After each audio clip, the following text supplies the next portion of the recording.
வணக்கம், welcome to மகள் YouTube channel. இன்றைக்கி நம்ம பார்க்க போகிறது ஒரு வகையான சூப்பு. அது என்னன்னா தக்காளி சூப்பு. இது வந்து சாதத்தில் போட்டு சாப்பிட்றது. சரிங்களா? இதை எப்படி செய்யலான்னு பார்க்கலாம் வாங்க. இன்றைக்கி தக்காளி சூப்பு வைக்க போகிறோம். சரிங்களா? தக்காளி ரசம் மாதிரி தக்காளி சூப்பு. அது எப்படி செய்யலான்னு பார்க்கலாம் வாங்க.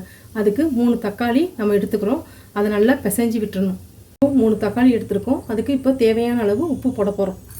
சரிங்களா? போட்டுட்டு நல்லா இதை பிசைஞ்சு விடணும். தக்காளி சூப்பு செய்கிறதுக்கு ஸ்டவ் ஆன் பண்ணிவிட்டு பேன் வச்சுட்டு இப்போ 2 ஸ்பூன் எண்ணெய் விட்டுட்டோம். எண்ணெய் சூடானதும் இதில் ஒரு பிரிஞ்சி இலை, பட்டை சும்மா 2 துண்டு, சோம்பு கொஞ்சம். இதில் கடுகு உளுத்தம் பருப்புலாம் தாளிக்க போகிறதில்ல, மிளகாலாம் தாளிக்க போகிறதில்ல. இவ்வளோதான். இதை தாளிச்சிட்டு இஞ்சி பூண்டு பேஸ்ட்டு போட போகிறோம். இப்போ பச்சை வாசம் போகிற வரைக்கும் இஞ்சி பூண்டு இதில் வந்து நல்லா நம்ம வதக்கி எடுத்துடணும். அதில் இப்போ 3 தக்காளி வந்து நம்ம நல்லா மசிச்சு வச்சுருக்கோம். சரிங்களா? இதை வந்து அதில் அப்படியே விடணும்.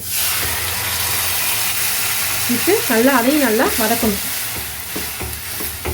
ரொம்ப நல்லாயிருக்கும். சீக்கிரம் செஞ்சிடலாம். இப்போ தக்காளிலாம் மலிவாக கிடைக்கிறதுக்கு இது மாதிரி வாங்கி செஞ்சு பசங்களுக்கு கொடுக்கலாம். இது நல்லா ஒரு 5 மினிட்ஸ் நல்லா வதங்கணும். இப்போ தக்காளி வதங்கிட்டு இருக்கும் பொழுது இதில் கொஞ்சோண்டு புதினா, கொத்தமல்லி, கருவேப்பிலை இதை 3த்தையும் சேர்த்து நல்லா இதையும் நல்லா வதக்கி விடணும். இதில் கொஞ்சம் மஞ்சள்தூள் சேர்த்துக்கிறோம். நம்ம ஆல்ரெடி உப்பு போட்டு தான் வந்து நம்ம நல்லா பிசைஞ்சு வச்சுருக்கோம் தக்காளியை. அதனால் இப்போ உப்பு சேர்க்க வேண்டாம். இது மட்டும் நல்லா வதங்கினா போதும். தக்காளி நல்லா வதங்கிடுச்சு. இப்போ அதுக்கு தேவையான அளவு நம்ம தண்ணி விடுறோம். சூப்புங்கிறது தண்ணியாக தான் வரணும். சரிங்களா?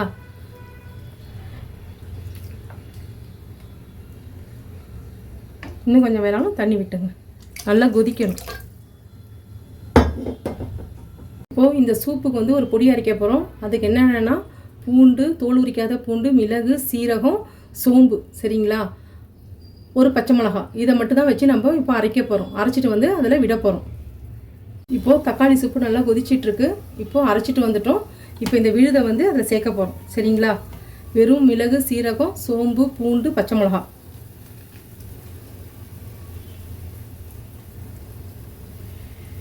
கோல்டுலாம் வந்தால் இது மாதிரி செஞ்சு சாப்பிட்டா கூட அது உடம்புக்கு ரொம்ப நல்லது.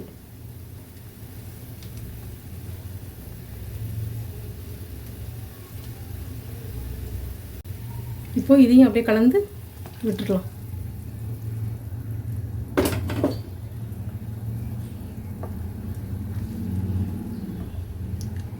கொஞ்சமாக கரம் மசாலா சேர்த்துக்குங்க. அவ்வளோதான். இதை இப்போ நல்லா கொதிச்சுட்டு இதை ஆஃப் பண்ணிட வேண்டியதான். இதுதான் தக்காளி சூப்பு. தெரியுங்களா? சுட சுட சாதத்தில் போட்டு சாப்பிட்டா ரொம்ப டேஸ்ட்டாக இருக்கும். நீங்களும் வீட்டில் ட்ரை பண்ணி பாருங்கள். பிடிச்சிருந்தா லைக் பண்ணுங்கள், ஷேர் பண்ணுங்கள், சப்ஸ்கிரைப் பண்ணுங்கள். தேங்க்யூ.